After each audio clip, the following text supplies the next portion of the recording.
नमस्ते प्यारे बच्चों, मैं श्रुति स्वागत करती हूँ आपका आज के इस वीडियो में, जिसमें हम कक्षा 8 का एनसीईआरटी की पुस्तक का अध्याय 3 चतुर्भुज को समझना ये शुरू करने जा रहे हैं।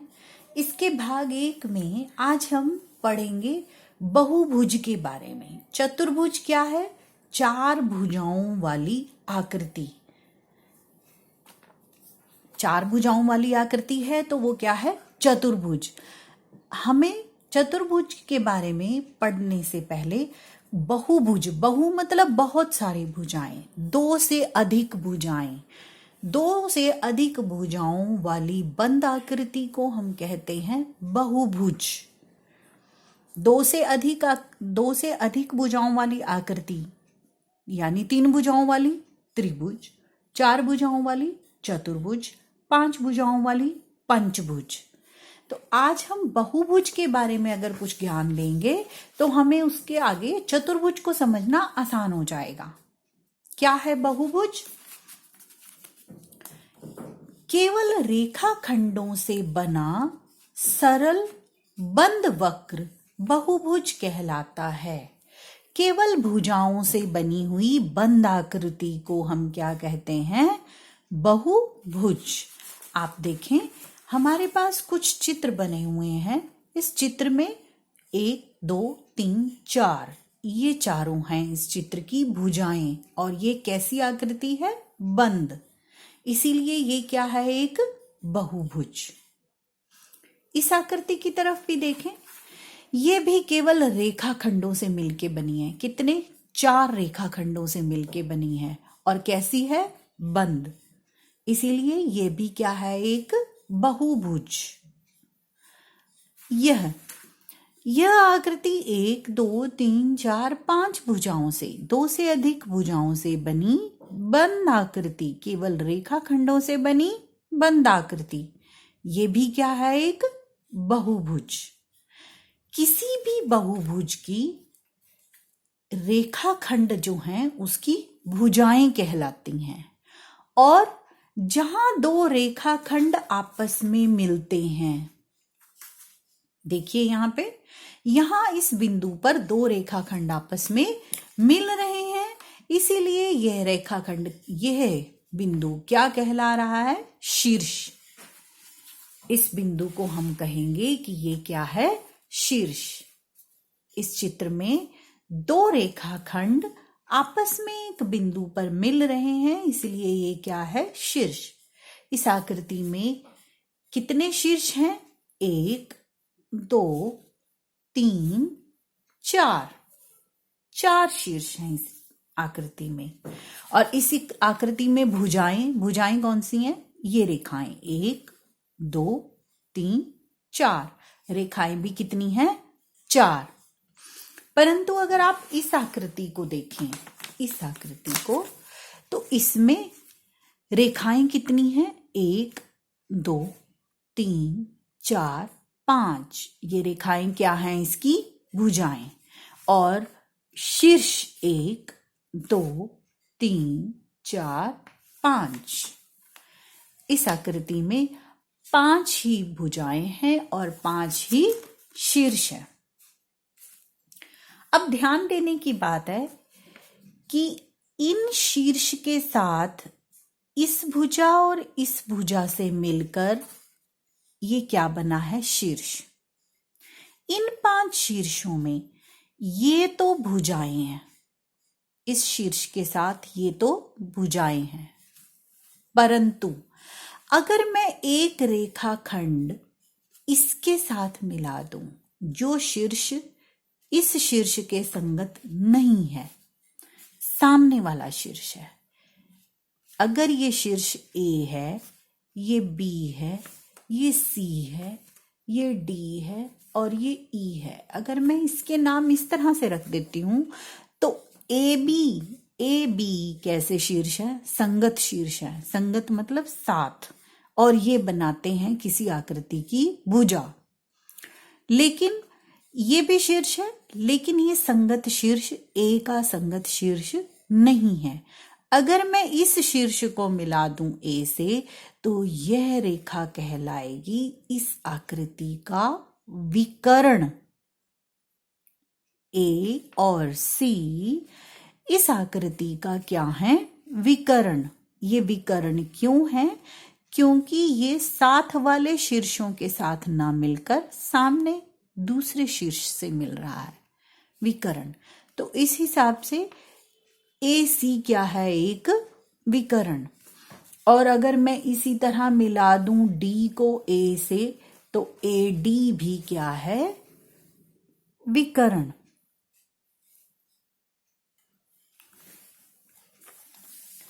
इसलिए अब हम परिभाषित करेंगे। विकर्ण क्या है?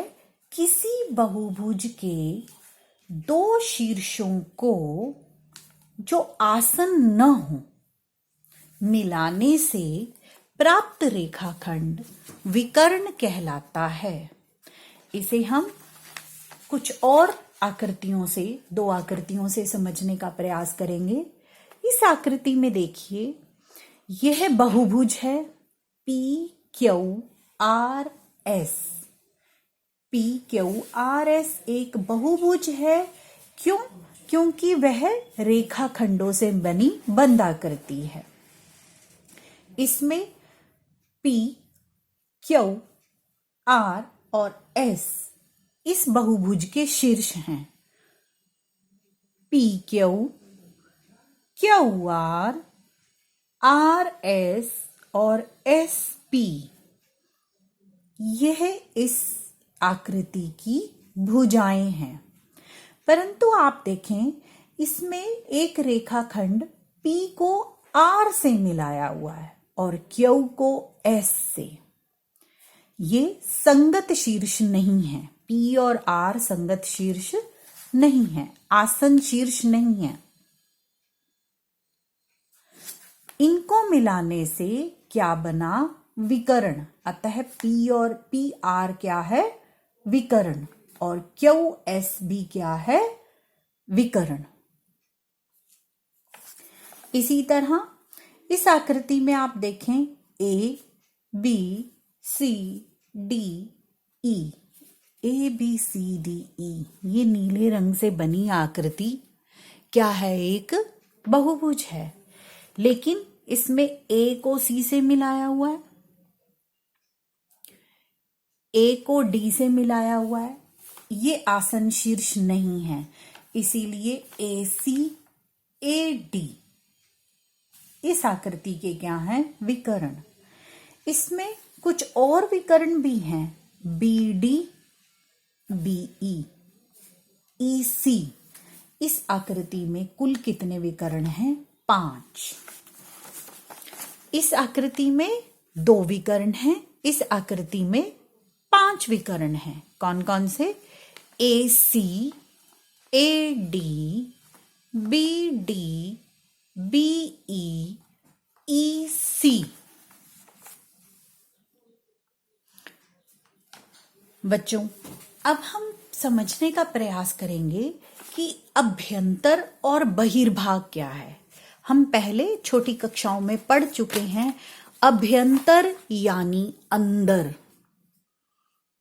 आकृति, क्योंकि ये बंद आकृति है तो बंद आकृति के अंदर वाले भाग को हम क्या कहते हैं?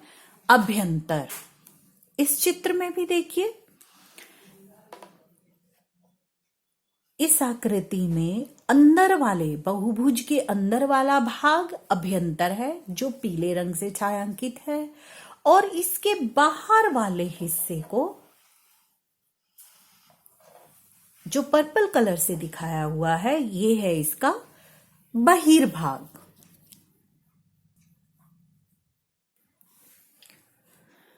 बच्चों, हमने आकृति के अभ्यंतर और बहिर्भाग के बारे में बात क्यों की? हमने उत्तल बहुभुज और अवतल बहुभुज, बहुभुज 2 प्रकार के हैं। उत्तल और अवतल प्रकार यानी उन जो बहुभुज हैं उनकी आकृति के आधार पर वो 2 तरह के हैं, उत्तल और अवतल। उत्तल बहुभुज क्या है? ऐसा बहुभुज जिसमें उस बहुभुज के विकर्ण सभी बहुभुज के अभ्यंतर होते हैं।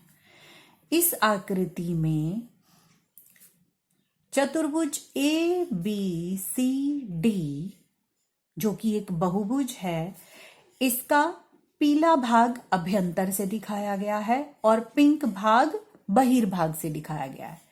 इसके विकर्ण कौन से हैं? ए सी और बी डी, ये दोनों ही इस बहुभुज के अंदर हैं, इसीलिए यह एक उत्तल बहुभुज है।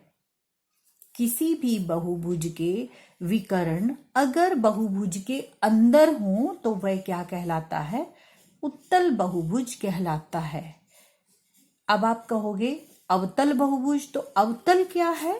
जिसमें कोई भी एक विकर्ण, अगर बहुभुज का कोई विकर्ण बहुभुज से बाहर निकल आता है।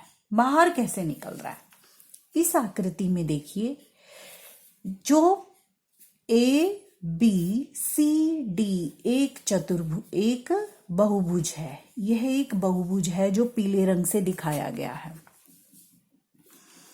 और जो पिंक कलर से दिखाया गया है यह बहुभुज का बहिर्भाग है। परंतु अगर मैं इस बहुभुज के विकर्णों को मिलाऊं, यानी AC और BD को मिलाऊं, AC और BD को क्यों मिलाऊंगी? क्योंकि ये इसके आसन शीर्ष नहीं है। सामने वाला शीर्ष आसन नहीं है, ये भी आसन नहीं है। अब जब मैंने मिलाया तो AC तो बहुभुज के अंदर है, लेकिन BD बहुभुज के अंदर नहीं है, वह बहुभुज के बाहर है। तो विकर्ण बहुभुज से बाहर आ गया, बहिर्भाग में है। अगर एक भी विकर्ण बहुभुज के आकृति के बहिर्भाग में आ जाए, ऐसे बहुभुज को क्या कहते हैं? अवतल बहुभुज।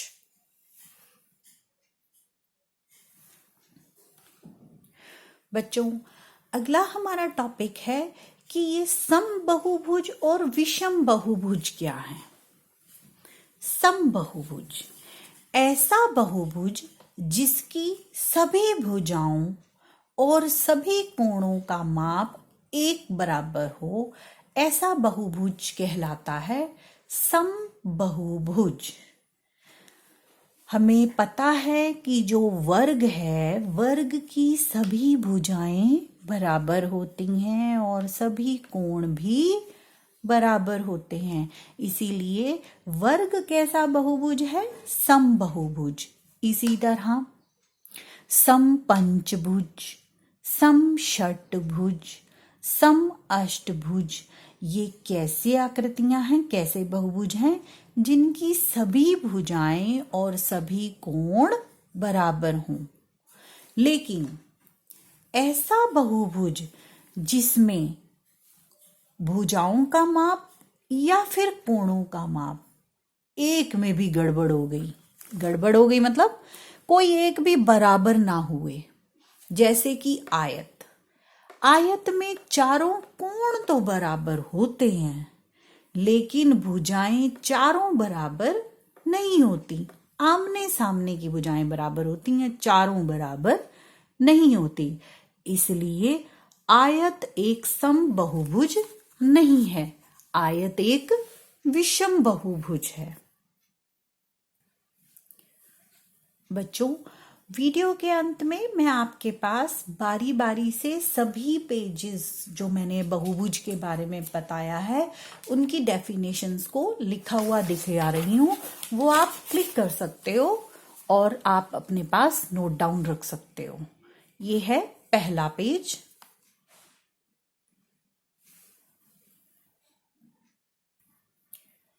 ये है पेज 2,